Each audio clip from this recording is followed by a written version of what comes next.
మీ ఎలాంటి వ్యాపార ప్రకటనలకైనా వెంటనే మా ఛానల్ సంప్రదించండి. అందరికి నమస్కారం, నేను శిరీష. ఈరోజు మనతో పాటు ఉన్నారు certified tarot card reader, crystal healer Sreeja గారు. అక్కతో మాట్లాడదాం.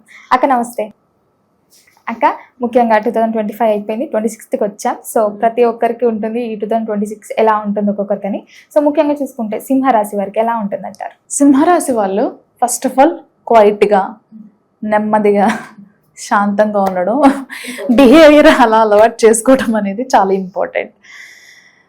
అదొక్కటి అలవాటు చేసుకుంటా అంటే సెల్ఫ్గా తను కూల్గా ఉంచుకోవడం, స్టేబుల్గా ఉండడం, బ్యాలెన్స్గా ఉండడం, ఎమోషనల్గా కూడా చాలా బ్యాలెన్స్ మెయింటైన్ చేయడం అనేది సింహరాశి వాళ్ళకి చాలా ఇంపార్టెంట్. అదొక్కటి మెయింటైన్ చేస్తే చాలు. ఖచ్చితంగా అంటే ఎప్పటి నుంచో బ్యాంక్ లోన్స్ కోసం ట్రై చేస్తారు. కొన్ని డాక్యుమెంట్స్ మిస్ అవ్వడం వల్ల కావచ్చు, ఎలిజిబిలిటీ క్రైటీరియా బట్టి కావచ్చు, ఏదైనా సరే వీళ్ళు ఎంత ట్రై చేసినా కానీ బ్యాంక్ లోన్ అవ్వట్లేదు ఏ రకంగా అనుకునే వాళ్ళకి 2026లో బ్యాంక్ లోన్స్ కావచ్చు.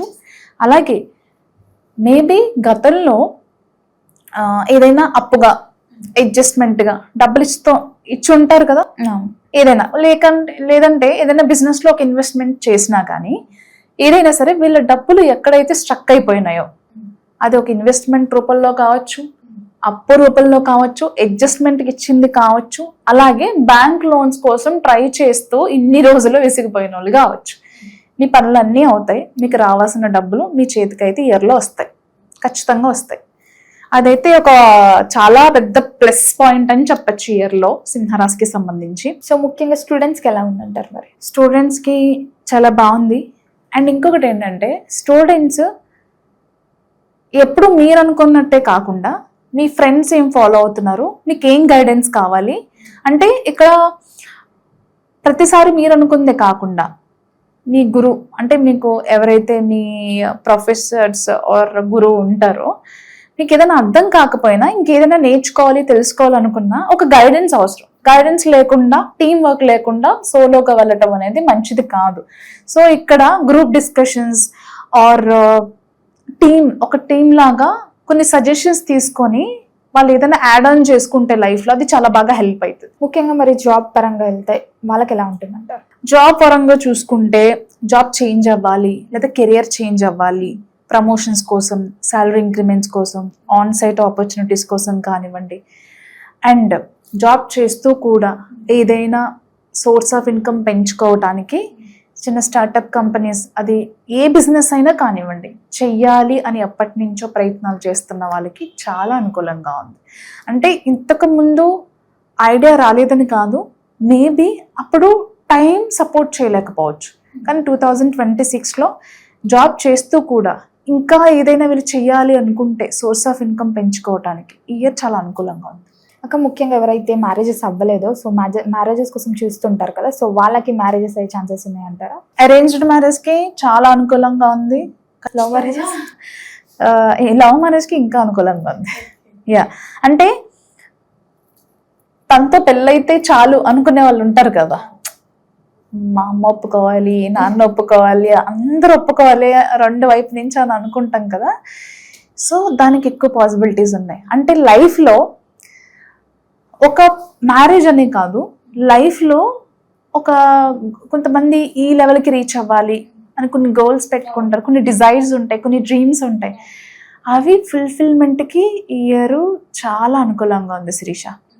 ఒక్క మ్యారేజ్ అని కాదు, అరేంజ్డ్ మ్యారేజ్, లవ్ మ్యారేజ్ అనే కాదు, వాళ్ళ బిజినెస్ ఎవరైతే బిజినెస్ స్టార్ట్ చేసి ఒక రేంజ్కి రీచ్ అవ్వాలి, లేకపోతే డ్రీమ్ కార్, డ్రీమ్ హౌస్, వీళ్ళతో పెళ్ళి అవుతున్న డ్రీమ్, లేకపోతే ఎప్పటి నుంచో వెయిట్ చేస్తున్న కొన్ని పనులు అవ్వట్లేదు అంటే ఇది సాధ్యం కాదు, నథింగ్ ఈజ్ ఇంపాసిబుల్ అనేదాన్ని వీళ్ళు బ్రేక్ చేస్తారు ఇయర్లో. అక్క, ముఖ్యంగా ఎవరికైతే పిల్లలు అవ్వలేదో, సో పిల్లలు కావాలని ప్రతి ఒక్కరికి ఉంటుంది. సో ఎవరికైతే ఆపర్చునిటీ ఉంటుందో అది ఆ భాగ్యం ఆఫ్ కోర్స్ ఇయర్లో ఎక్కువ ఛాన్స్ ఉంది. ఎందుకంటే టారోలో ఎక్కువ కప్ రిప్రజెంట్స్, వాటర్ కార్డ్స్ ఏవైతే వస్తాయో it's related to pregnancy. So ప్రెగ్నెన్సీకి కూడా మేబీ కొన్ని ఆరోగ్య సమస్యలతో కావచ్చు, ఇతర కారణాల వల్ల ఏదైనా సరే ప్రెగ్నెన్సీ కలగకపోయినా ఈ ఇయర్లో మాత్రం దానికి సంబంధించి కూడా చాలా అనుకూలంగా ఉంది. అంటే నేను అదే చెప్తున్నాను, ఇక్కడ పెళ్ళి, బిజినెస్, జాబ్, ప్రెగ్నెన్సీ, హెల్త్ ఏదైనా సరే లైఫ్లో ఇది కావాలి, ఇది నాతో లేదు, ఇది నా దగ్గర లేదు అనుకునే వాళ్ళకి ఇయర్లో ఏదైతే లేదో, ఏదైతే కావాలో అన్నీ వచ్చేస్తాయి. వాళ్ళు అనుకోవడం ఆలస్యం. అక్క ముఖ్యంగా మరి ఫిలిం ఇండస్ట్రీలో ఉన్న వారికి ఎలా ఉండబోతుంది అంటారు? చాలా బాగుంది. అంటే కొత్తగా ఆపర్చునిటీస్ కోసం ట్రై చేసే వాళ్ళకి, ఆల్రెడీ ఉన్న వాళ్ళకి కూడా వీళ్ళు కరెక్ట్గా ఫోకస్ చేయాలి, అంతే, జస్ట్ ఫోకస్ చేయాలి. అండ్ వాళ్ళకున్న ఎబిలిటీస్ ఏవైతే ఉన్నాయో అవి కొంచెం షార్ప్గా చేసుకోవడం, స్మార్ట్గా ఉండడం అంటే అందంగా ఉండడం లేకపోతే స్లిమ్గా ఉండడం కాదు, స్మార్ట్ బిహేవియర్తో చాలా ఆపర్చునిటీస్ తెచ్చుకోవచ్చు. వాళ్ళు స్మార్ట్గా మాట్లాడడం, స్మార్ట్ బిహేవియర్, స్మార్ట్ థింకింగ్, అంటే ప్రతిదానికి అగ్రెసివ్ కాకుండా అగ్రెసివ్ అవ్వాల్సిన సిచ్యువేషన్ని కూడా హ్యాండిల్ చేసుకుని ఎలా స్మార్ట్గా ఉండాలనేది మెయిన్ థింగ్. సో అలా ఉండగలిగితే మెనీ ఆపర్చునిటీస్ వీళ్ళు గ్రాప్ చేసుకోగలుగుతారు. ఫిలిం ఇండస్ట్రీనే కాదు, ఏ ఇండస్ట్రీలో అయినా సరే ఈ ఇయర్ ఈ రాశికి సంబంధించి చాలా అనుకూలంగా ఉంది. అంతేకాకుండా చాలా ఎక్కువ రోజుల నుంచి కొన్ని ఇబ్బందులతో ఇబ్బంది పడే వాళ్ళ, అది ఆరోగ్య సమస్యలైనా, కోర్టు సమస్యలైనా, ఏదైనా సరే, మరీ ముఖ్యంగా ఈ ఇయర్లో ల్యాండ్ ఇష్యూస్కి సంబంధించి కోర్టు కేసెస్ ఏవైతే ఉన్నాయో అవి క్లియర్ అయిపోతాయి, వాళ్ళ ల్యాండ్ వాళ్ళకి వచ్చేస్తుంది. అలాగే డివోర్స్ కేసెస్లో కూడా చాలా అనుకూలతలు కనిపిస్తున్నాయి. మీకు జడ్జ్మెంట్స్ అనేవి అనుకూలంగా ఉండే ఛాన్సెస్ కనిపిస్తున్నాయి. అలాగే ఏదైనా కొన్ని అథారిటీ ఉన్న జాబ్స్ ఉంటాయి కదా, కొన్ని కమాండ్గా ఉండే జాబ్స్ ఉంటాయి, అది పొలిటికల్గా కావచ్చు, లేకపోతే మనకి ఈ నావీ, లేకపోతే మనకి ఆర్మీకి సంబంధించినవి, పోలీస్ ఆర్గనైజేషన్స్లో ఇలా జాబ్స్ కోసం అంటే వాళ్ళల్లో కూడా ప్రమోషన్ వస్తే వాళ్ళ రేంజ్ అనేది మారిపోతుంది. సో అలాగ కూడా వెయిట్ చేసే వాళ్ళకి ఈ శాఖ ఆ శాఖ అని ఏం లేదు, జాబ్ చేంజ్ అయితే పొజిషన్ మారిపోతుంది, వాళ్ళ రేంజ్ మారిపోతుంది, వాళ్ళ లెవెల్ వేరు, నా లెవెలే వేరు అనుకుని వెయిట్ చేస్తూ ఉంటారు కదా, వాళ్ళకి ఖచ్చితంగా ఆ లెవెల్ అనేది మారే అవకాశం కనిపిస్తుంది పాజిటివ్గా. అక్క ముఖ్యంగా ఈ 2026 నుంచి ఈ ఫైనాన్షియల్గా ఎలా ఉండబోతుంది అంటారు? ఫైనాన్షియల్గా బాగుంటుంది, చాలా బాగుంటుంది. అండ్ మరీ ముఖ్యంగా పార్ట్నర్షిప్ బిజినెస్లో ఉన్న వాళ్ళకి చాలా బాగుంటుంది, పార్ట్నర్షిప్లో లేని వాళ్ళకి కూడా బాగుంటుంది. ఆ యూనిటీ మెయింటైన్ చేయటం, ఆ ట్రాన్స్పరెన్సీ పార్ట్నర్స్తో మెయింటైన్ చేయటం అనేది చాలా ఇంపార్టెంట్.